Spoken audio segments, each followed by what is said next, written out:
another episode out here with the Give Hope Daily podcast. We out here episode dose, number 2, on the streets, on the block. That's right here with Hope Vibes behind us. Give Hope Daily. All right. So what's happening, y'all? What's happening? Hold the mic up to your mouth. What's happening? What's happening? What's happening? All right. So we out here. I got another special guest on this beautiful day. Glad to be here. Glad to be here. Say your name, brother. My name is Tori, but you can call me Black, B-L-A-Q. B-L-A-Q. Black. Black. Why we calling you black? Because I'm not light-skinned. You're not light-skinned. Oh, my goodness. So if you black, then what am I? Purple? You know, brother, there is black, light black, and medium black. But we ain't going to put you in that category. I could be medium black. We'll keep you brownish. Okay, I can be brown. You're brownish. That's what's up. Brownish. I can be brown. All right. So this podcast is dedicated for the telling of people's stories. All right. That is the purpose of this, is to give people opportunity to share where they've been, what they've been through, how they overcame, or if they still going through. Because sometimes people are still going through stuff. Yeah, that's true. And so I want you to tell a little bit about who you are, your story. And I know a little bit of background of it, how homelessness might have played a part in that. It did. And your kind of bounce back. Yeah. Well, for me, like I said, a little bit about myself. Like I said, my name is Tori. I was born here in the, North Carolina area. Yeah. Born and raised on the great playground is where I spent most of my days. Okay, chilling out. Chilling out, relaxing, all cool. Okay. I was shooting some b-ball outside the school. Okay. Was there a couple of guys? There was a couple of guys, okay, but they were up to some good. They were good. They were up to some good. Okay, so I ain't had to go to California. I ain't had to go to Bel Air, so I was good. I had to go to California, so I was safe. Yeah. I got to stay in Concord. Yeah. But a little bit about myself. I said we out here at Hope Vibes, dealing with homelessness, trying to tackle homelessness. Myself, I have a homelessness background. Some unfortunate incidents and circumstances that took place in my life early on led to my homelessness, of course. And by the grace of God and by His mercy and His faithfulness to me in my life, in a time when I really didn't deserve it, because I was in a bad place. He got me back. He brought me back. Yeah. And I'm so grateful for that. And like I said, for me being out here, it touches my heart. Having gone through that, I know from a personal experience, what this is like and what it's like to go through this. And I also understand, I know about the other side of it, where God can help you recover from this. And I understand that you don't have to stay in this. And God helped me realize that. And the blessing for me in my life when I was dealing with it is God let me know every single day that, son, I'm right here in this with you. I'm right here in this with you. I hear your cries, and I see what you're dealing with, and I see what you're going through. And even though there were moments in my own personal life that I felt like I was alone, and I really thought there were times that I was by myself, because for me, that was a very dark time. It's one of the darkest times in my experience. God let me know that there's still going to be a light at the end of the tunnel. This fire that you're in, I'm walking with you in this fire. You're going to come out on the other side of this fire, and just like Shadrach, Meshach, and Abednego, you're not even going to smell like the smoke. Wow. You're not going to smell like the smoke. You're not going to smell like the furnace. Yeah. Because I'm going to cleanse you and make everything anew in your life. Yeah. And put you back. Yeah. And people don't understand. For those who've never experienced this or been through something like this, it's kind of hard to understand. So break a little bit. You don't have to go in crazy full detail. But break a little bit of down so that people can fully understand what you've been through, your experience as far as homelessness was, and kind of some of the things that you saw during that time. Wow. Some of the things I saw, the loneliness, the loss of hope, the sadness, and if you're not careful, it can turn into bitterness. Blaming, not just yourself, but others. And it leads you somewhere you don't want to be. Yeah. And like I said, for myself, mistakes, actions led to my homelessness. I'm not really going to go into detail, about what I did. Right. But I understand. Yeah. And like I said before, I've been there. And my advice to those who are currently there are people like myself who understand because we've experienced it. Yeah. And we also know that you can't come out of this. Yeah. You can't come out of this. Yeah.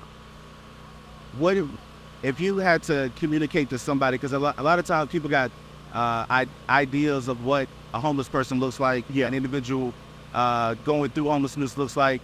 If you could communicate to that, like, you know, what's some misconceptions that you think that that people have, that maybe you even experienced when you were out?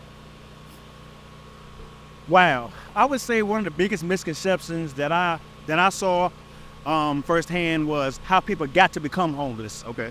You never know how people became homeless. It could have been a loss of job, health issues, you know, something in the family that could have led to the homelessness. You never know. Everybody's path to homelessness, I personally believe, is different. Yeah. It's a different path to homelessness for each and every one of us. We all share that we are homeless, but our path to homelessness is a single walk. Yeah. What was your path, if you don't mind me asking? Job loss. Job loss. Job loss. Okay. Yeah. So, how old were you when you were like you're like, man, I'm out here. This is it, and you lost that? Oh my God, man! I was probably around 35. 35. Yeah. And at that point, for me, you know what I'm saying, I'd been a working man. Yeah. I'd felt established in society, and when it happened, you know, it's a real block of bricks that's dropped on you. Yeah. Because you don't see it. Yeah.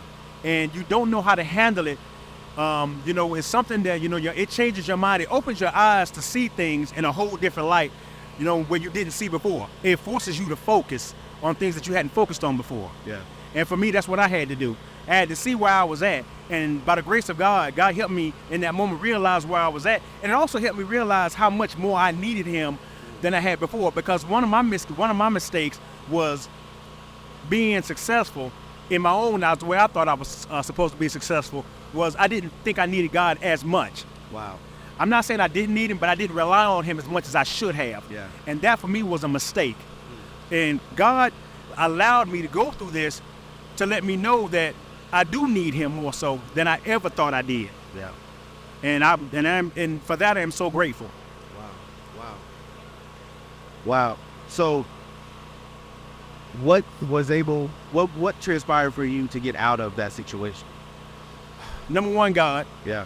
Number two, family and friends. Okay. Because even though I was alone in my own mind, God put me in a position to where there were people around me that were still around me who still knew who I was. Yeah. And still saw me. They remembered Tori. Yeah. They did not forget about Tori. Yeah. Like God didn't forget about Tori. He put these people in my life to let me know that we still remember you. Yeah.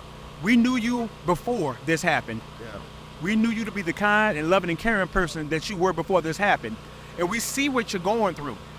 And even though we're not homeless ourselves, we're sharing with you what you're going through in the sense that we care. Yeah.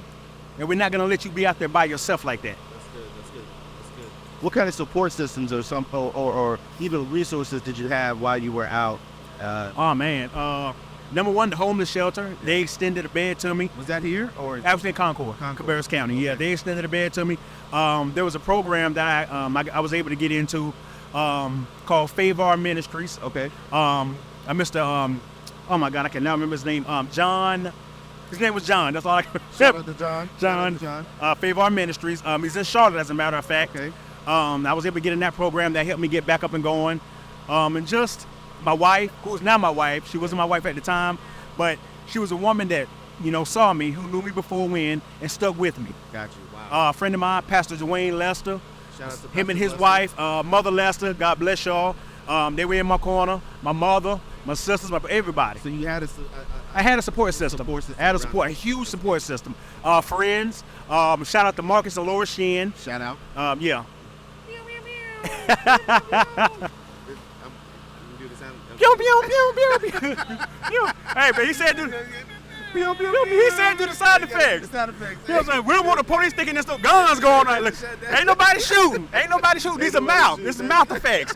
Sound effects from the mouth. Mouth effects. That's right. Man, that's good, man. So here's one last thing. If you could share anything with anybody that's out here currently experiencing homelessness. Yeah. What's something that you believe that you can share with them that would help them to take forward steps? Oh my God. Ooh, the first thing I would say was don't give up. Yeah. Don't give up. Don't lose hope. If you have a support system, lean into that support system. Yeah. Because that support system is there for a reason. Yeah. Like I said, they see what you're going through and they're going with you. They're going through you with it. Yeah. It might not seem like it, but they are going through you with it. They're praying for you. Those people are interceding for you to get back, to life. Yeah. To get back to the life. Because when you're homeless, you feel like it's a loss of life in a sense. Wow. And it helps you get back. Those support systems will help you get back to life. Yeah. Family, friends, all that support. Lean into that support. Yeah. Lean into God. That's real. Most of all, lean into God. Yeah. Lean into God, because you gotta understand, Jesus never had a place to lay his head, and yet he's the savior of the world. And if Jesus can go through homelessness and come out bigger and better on the other side, you can too. That's facts. That's facts. So what are you doing now? What's happening right now? Right now, man, I'm truck driving. I'm a professional truck driver for a company out of Kannapolis. Yeah. RL Raffo. Yeah. Just in case anybody's looking, they might be hiring soon. Other than that, I'm out here with Hope Vibes. Yeah. Supporting people, loving people. Hanging out with my wife most of the time. That's good. Running her crazy. Being a guinea pig for her good cooking. Hey, Stuff like that. Yeah, she does cook. She does cook. She does cook. Yes. That's a whole other episode right there. Yeah, I'm trying to lose weight, but that's a hard thing to do when the food tastes good. She doesn't force me to eat it, but I believe I have to sacrifice myself for the greater good of mankind. To do it. Somebody has to do. Yes, yes. Somebody has to lay on that sacrificial table. There you go. And I've done that several times. Celebrating. 8 years now with this woman? Oh, Lord. Let's go. 8 years. Out here. 8 years. 8 years. Very light. 8 years in October. She's put up with me. That's what I'm gonna say. That's a beautiful thing. She's put up with me. Beautiful thing. That's a beautiful thing. Yeah. Well, you got anything else to tell the people? Man, keep the eye out for Hope Vibes. If you don't know anything about it, make sure you go to their website, hopevibes.org. There's also Facebook, Twitter, and all that other great I stuff. pay him to do this. Hope Vibes Charlotte. Make sure you look out for that. Manny and Adrian are the two people that head it. Make sure you look out for them. They're all around this area, just loving on people, caring about people, man, helping people. And if you have any time to volunteer your services, man, get out the house. Just get out the house. Get out the house. If you got time, if you ain't got no time, ain't got time. Come through. find some time. Come through. Drive by. Stick your head out the window. right. Yell. Hey. Do something. Hey, Hope Vibes, man. We see you. Facts. We love what you're doing in the community. Man, this is God led. This is God ordained. You cannot beat this. There's really, truly, in my personal opinion, nothing like loving on people, man. That's true. It really, it truly ain't. Get out here and love somebody, man. Yo, get out here and love somebody. All right, this how we doing. Ended All right. it. Shout out to Tori. God bless. Amazing. Peace.